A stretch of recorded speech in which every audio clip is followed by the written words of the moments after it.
All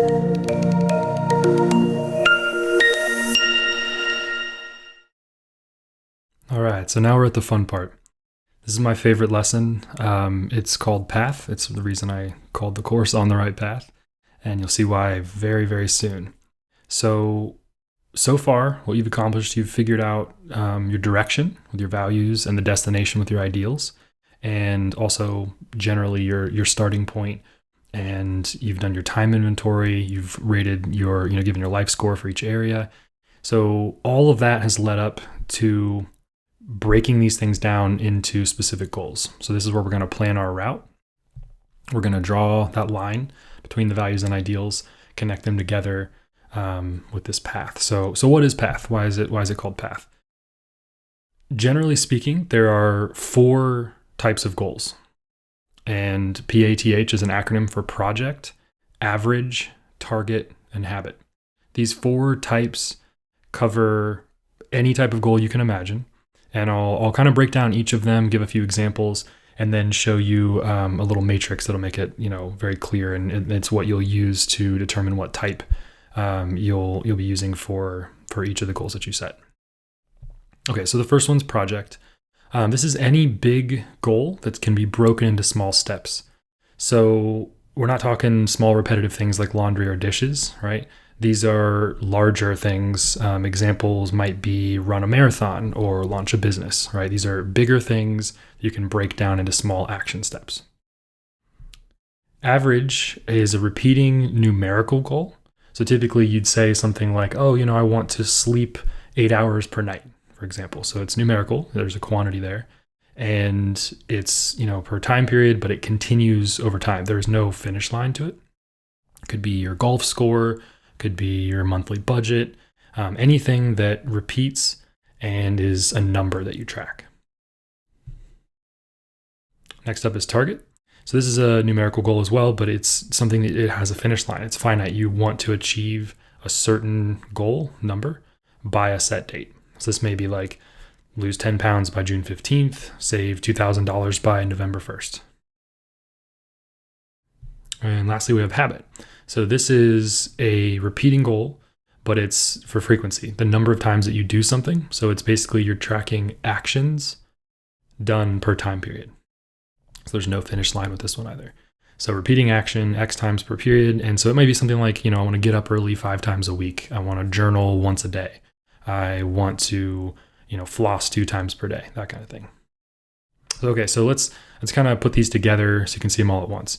So if you have a goal that consists of individual actions, so you're tracking an action or multiple actions, and the entire goal is going to finish by a certain date, then that's a project. But on the opposite end of the spectrum, if what you're tracking is not an action, it's a number, and it's repeating, then it's an average. If you are tracking a number, but it's going to end on a certain date, it's a target. And if you're tracking repeating action, it's a habit. So in the worksheet, you'll see this same matrix, and it'll make it a little easier for you to kind of decide how you're going to approach the goals that you set. And there are separate worksheets we'll go over in just a sec that will help you kind of with a little fill in the blank template to help you fill out, for each goal that you set. Okay, so one other really important part of this step is to prioritize your goals. So not necessarily every value that you set is going to be worthy of tracking a goal at this point.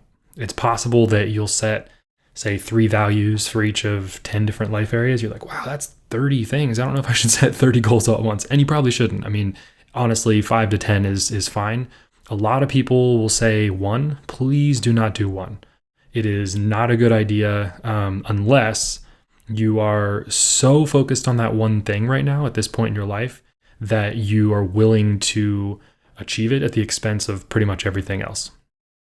Now, we will also go over, a few things in the tracking module that will kind of help you decide which ones are worth tracking and give you a better feel for that prioritization. But at this stage in this worksheet, the goal is just to kind of say, okay, these are the no more than 10 that I'm going to kind of work with and decide between. Okay, one other thing to mention, I'd be remiss if I didn't mention SMART goals in this. So the idea of the SMART goal framework is pretty straightforward. It's a way to kind of run your goals through a lens to make sure that you're not making them, for instance, too vague. So the first letter stands for specific. So you need your goal to be specific. I didn't say lose some weight by the summertime. I said lose 10 pounds, right? So 10 pounds is very specific. It's very, very measurable. So you want to make it specific, you want to make it measurable, but you also don't want to make it something that is so challenging that, again, we talked about earlier, having burnout. You don't want to feel like it's unachievable, right? So specific, measurable, and achievable. And then pretty much everything we've done up to this point has been about your values. And the reason is because you need your goal to be relevant. It needs to be useful to you. If you don't care about weight loss, if you're already feeling good about that, it doesn't make sense to set a goal to lose 10 pounds, especially not if you feel like you're too skinny and you want to build muscle or something like that, right? So it has to be relevant to your values. And lastly, it needs to be timely. It needs to be something that is time bound. You have to say, okay, I want to achieve this by June 15th, or I want to track this on a per week basis, that kind of thing.